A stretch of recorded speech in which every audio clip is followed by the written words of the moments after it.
cái plate adjust na sản gió anh ta ít chỉ xòm plate anh đi vào miếng lập xòm được tất cả chuan 45 degree plate adjust na hian kan siam le a chuan ai to tok se kan da ni 45 degree ani khale mai a han mo chuan a thum kha kan en cha go rất khat ka sia thum kan en lem a the thi si na wang hen her na sak thi ngai do na ka the shro de let lei mai tu hi wang ko mai center ball mi a hian center ball ka manga motor part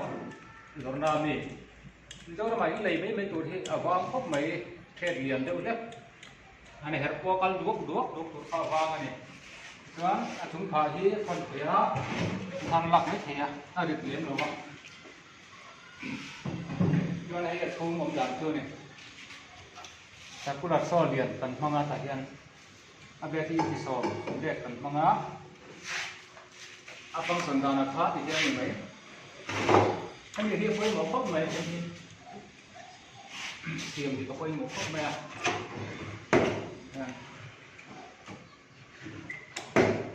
cái mình đặt cho hẹp chi cho có hera ổn chi cho có mà sẽ buổi sáng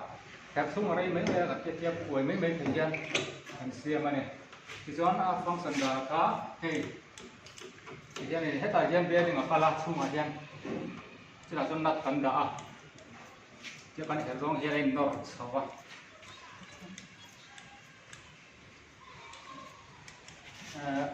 function là nó cần chỉ làm riêng đâu lố lố nghe block running thế là hiện bolt ôm này thì hiện thế là hiện anot thủ tu cho cô cần đã em tân tụt khác cơ mà thế thì hiện bolt thì anh thấy là này anh nó không giống như này ở kia rằng à thì chuyện hay có tốt lắm mà hay hiện tiếp cần thì cho con hay hiện nốt xả anot khác khán hay hiện nốt xấu ta này a bê tao nó xấu ta thì chúng tôi chuan thì còn tay thế mà hay là bột xấu về cái đó là những cái mà khác anh đã thổi đàn chú như vậy ở sầm về cái đó chỉ tiền cái chú thì hắn một tao làm bột bột đấy đúng không asam kia là bao nhiêu là đó nè anh học lầu space saving lúc à, resume xiên tấm tạc ai lấy ai khăn, anh chỉ mấy khá thật học mấy.